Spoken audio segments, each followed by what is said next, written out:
नमस्कार मित्रांनो, मी active education YouTube चॅनलमध्ये आपले हार्दिक स्वागत करत आहे. आपणासाठी एक महत्त्वपूर्ण आनंदाच्या बातमीचे स्पष्टीकरण करत आहे. चला तर आपला जास्त वेळ न घेता आजच्या आनंददायक बातमीचे स्पष्टीकरण पुढील प्रमाणे करूया. मित्रांनो, आजची बातमी आहे आपणासाठी खास 11 मार्चची खुशखबर. राज्य कर्मचाऱ्यांसाठी 2005 पासून आर्थिक लाभ, जी.आर. निर्गमित. या संदर्भामध्ये सविस्तर माहिती जाणून घेऊया. नमस्कार मित्रांनो, पुन्हा एकदा आपले हार्दिक स्वागत. कर्मचाऱ्यांसाठी आनंदाची बातमी. बातमीच्या संदर्भात शासनाकडून शासन निर्णय निर्गमित. कोणत्या विभागाने केले शासन निर्णय निर्गमित? शासन निर्णयामध्ये कोणत्या बाबीचा समावेश केला आहे? 2005 पासून आर्थिक लाभ कोणता मिळणार आहे? चला तर जाणून घेऊ याबाबत सविस्तर माहिती ब्रेकिंग न्यूजच्या सहाय्याने करूया. गुड ब्रेकिंग न्यूजचे स्पष्टीकरण करण्यापूर्वी आपण ॲक्टिव्ह एज्युकेशन यूट्यूब चॅनलवर नवीन असाल तर लाईक, शेअर आणि सबस्क्राईब करायला विसरू नका. चला तर पाहूया आजच्या बिग ब्रेकिंग न्यूजचे स्पष्टीकरण. राज्य अधिकारी आणि कर्मचाऱ्यांच्या संदर्भात दिनांक 10 मार्च 2026 पासून 6 मोठे महत्त्वपूर्ण शासन निर्णय जी.आर. निर्गमित करण्यात आले आहेत. त्या जी.आर.चे स्पष्टीकरण क्रमाक्रमाने पाहूया.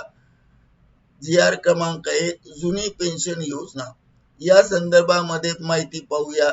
दिनांक 1/11/2005 पूर्वी पदभरतीची जाहिरात अधिसूचना निर्गमित करण्यात आलेल्या प्रकरणी शासन सेवेत 1/11/2005 पासून अथवा त्यानंतर रुजू झालेल्या राज्य सरकारी अधिकारी आणि कर्मचाऱ्यांना केंद्र सरकारच्या धर्तीवर जुनी पेन्शन योजना लागू करण्याबाबत जलसंपदा विभागामार्फत मंजुरी देण्यात आली आहे.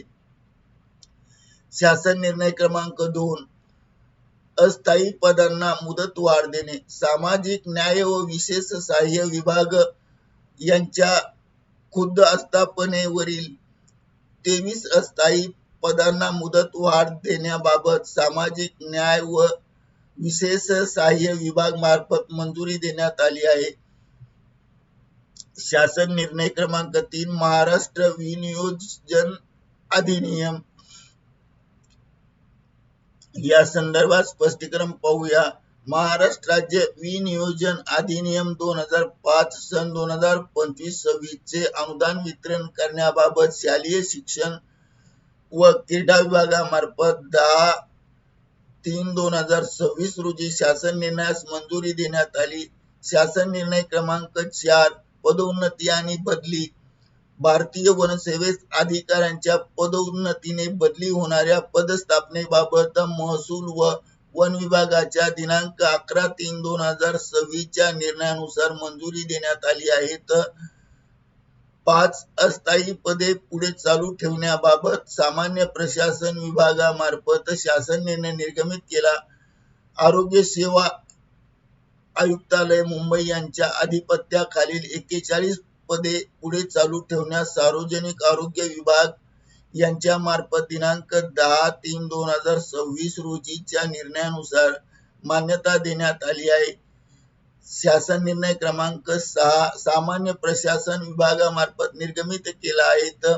सामान्य प्रशासन विभागामार्फत अंतर्गत अन्य 4 कार्यालयाच्या आस्थापनेवरील 301 अस्थायी पदे दिनांक 1/3/2026 ते 31/8/2026 पर्यंत पुढे चालू ठेवण्याबाबत सामान्य प्रशासन विभागामार्फत दिनांक 10/3/2026 रोजीच्या नियमानुसार मान्यता देण्यात आली आहे. या संदर्भातील 6 शासन निर्णय डाउनलोड करण्यासाठी आपल्या व्हिडिओच्या डिस्क्रिप्शन बॉक्समध्ये ही निळ्या अक्षराने दिसणारी लिंक देण्यात आली आहे. त्या सहाय्याने 6ही निर्णय आपण पाहू शकता. करिता ॲक्टिव्ह एज्युकेशन यूट्यूब चॅनलने हा व्हिडिओ आपल्या माहितीस्तव व्हायरल केला आहे. मित्रांनो, आपणास आवडल्यास लाईक, शेअर आणि सबस्क्राईब करायला विसरू नका. धन्यवाद. Thank you very much.